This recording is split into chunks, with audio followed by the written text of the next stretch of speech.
रत रहे, कितना संघर्ष रहा अब तक के सफ़र को, आप क्या कैसे देखते हैं? अपनी जर्नी को शॉर्ट में बताइए। देखिए, मैं बिहार का रहने वाला हूँ जी। और भागलपुर साहब, आप कई महत्वपूर्ण पदों पर रहे हैं, किस तरह का आपका अनुभव रहा है, हमारे दर्शकों को शेयर करें। जी, ये बात सही है कि मैंने 1992 में सेवा ज्वाइन की। तो कौन सा ज़िला आपको चैलेंजिंग लगा? तो ग्वालियर चंबल की थोड़ी तासीर, चंबल के 2 साल बचे हुए हैं, क्या संभावना है आपको? ये संभव नहीं है IAS अवार्ड होना जी। 58 साल की उम्र के बाद अपना IAS काम ईमानदारी से कर सकें, क्या कुछ पॉलिटिक्स दबाव? नहीं, मैंने कभी ऐसा पॉलिटिकल प्रेशर कभी महसूस नहीं। जन सुनवाई में भी उनको न्याय नहीं मिलता?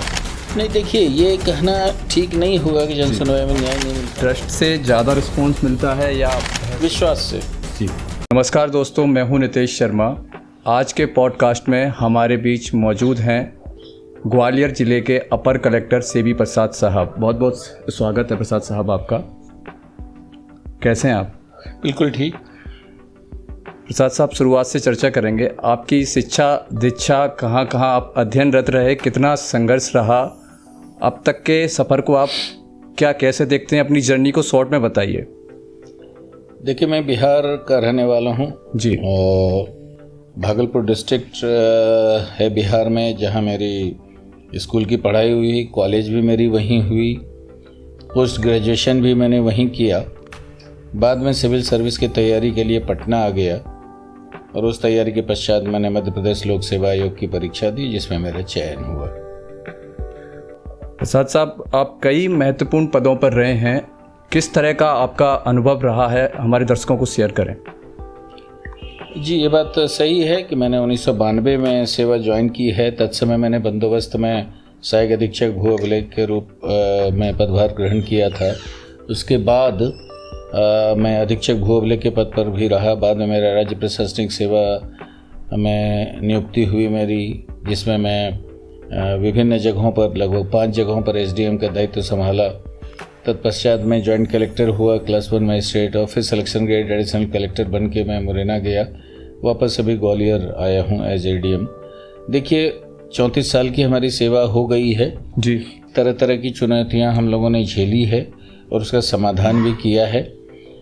इतना तो तय है कि हमारी जो नियुक्ति होती है वो शासन करती है, हमें माध्यम बनाती है जनता की सेवा के लिए। कानून के तहत, नियम के तहत जो जनता को हम लाभ दे सकें, कानूनी योजनाओं का, राजस्व संबंधी जो और भी विषय हैं, उनके समाधान हेतु जो भी होता है हम लोग करते हैं।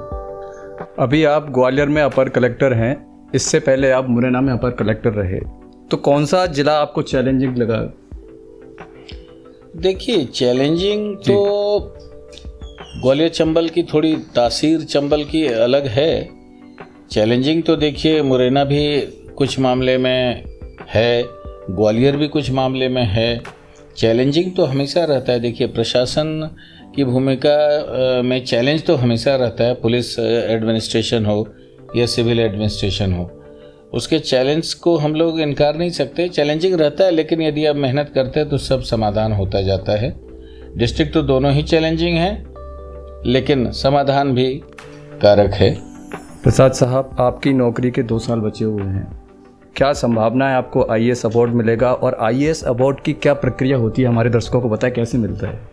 नहीं, ये संभव नहीं है IAS अवार्ड होना जी। 58 साल की उम्र के बाद IAS अवार्ड नहीं होता है। मेरी उम्र लगभग 60 वर्ष हो चुकी है, इसलिए IAS अवार्ड नहीं हो सकेगा मुझे। अपना काम ईमानदारी से कर सकें, क्या कुछ पॉलिटिक्स दबाव प्रेशर रहता है क्या? नहीं, मैंने कभी ऐसा पॉलिटिकल प्रेशर कभी महसूस नहीं किया जो मैं जो नियम के तहत निर्णय लेना चाहता हूँ या काम करना चाहता हूँ उसमें बाधा बने। मुझे ये महसूस नहीं हुआ। जनसेवा का काम है किसी का काम के बारे में बताना, वो भी जन समस्याओं का समाधान करते हैं। हमें देखना है कि वो नियम में आ रहा है कि नहीं। नियम में आ रहा है तो करना चाहिए, नहीं आ रहा है तो नहीं करना चाहिए। जो संभव नहीं है करना, नहीं करना चाहिए। आम जनता लगातार सरकारी दफ्तरों के चक्कर लगाती रहती है, यहाँ तक कि जन सुनवाई में भी उनको न्याय नहीं मिल पाता है। नहीं, देखिए, ये कहना ठीक नहीं होगा कि जन सुनवाई में न्याय नहीं मिल पाता है। हम यदि पिछले 20 साल, 25 साल, 30 साल में तुलना करें, आज हमारी आबादी कितनी बढ़ गई है। आबादी बढ़ने के साथ साथ जन समस्याएं भी बढ़ना स्वाभाविक है, लेकिन समाधान भी है। यदि ये कहना कि समाधान नहीं होता है, ये गलत नहीं होगा। हमारा ये कहना जरूर है कि 100% के 100% समाधान में काफ़ी समय लगता है, लेकिन हम लोग प्रयास करते हैं कि 25-30% तो इमीडिएट समाधान हो जाए। जनता का विश्वास अभी बना हुआ है जन सुनवाई और जो भी ये सिस्टम है, और तभी वो आते हैं। प्रसाद साहब, ट्रस्ट से ज़्यादा रिस्पॉन्स मिलता है या भय से? विश्वास से जी। वो समय चला गया कि भय के द्वारा काम लिया जाए या किया जाए। इससे ज़्यादा बेहतर है कि कॉन्फिडेंस डेवलप करें, थोड़ा प्यार दिखाएं, तो ज़्यादा आउटपुट अच्छा बनेगा अधीनस्थों से। प्रशासनिक अधिकारियों का जो शेड्यूल है, बहुत बिजी शेड्यूल रहता है। आप क्या परिवार वालों को समय दे पाते हैं? ये आपने जो प्रश्न पूछा है, इसमें थोड़ा सा तो है जी। कहीं ना कहीं कटौती तो करनी पड़ती है, लेकिन शासन प्रथम है, परिवार तो प्रथम है, यही सब दिन रहेगा। लेकिन ड्यूटी में जैसे हम लोगों को बहुत मुश्किल से संडे मिल पाता है, शनिवार का तो सवाल ही नहीं है, लेकिन जो कर्तव्य है वही है। कर्तव्य को ईश्वर का दर्जा मिला है, पूजा का दर्जा मिला है।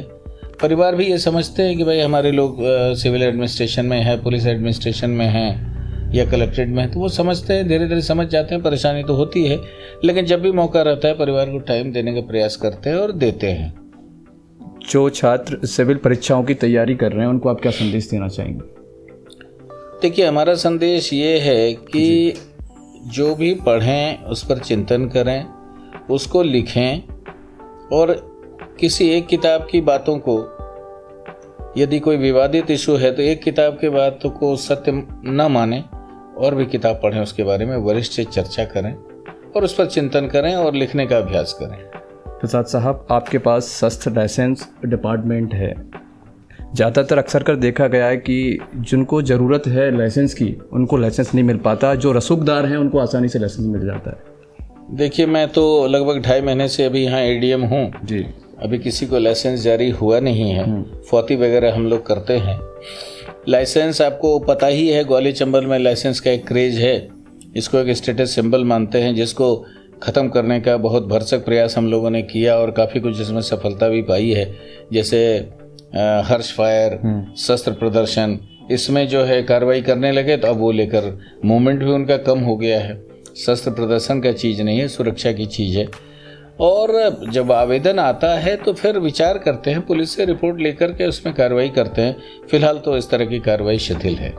मैं आपको याद दिलाना चाहूँगा, जब आप मुरैना में अपर कलेक्टर थे, तब आपने एक स्ट्रक्चर पास किया था एक एसडीएम के खिलाफ। क्या कुछ पूरा मामला था वो?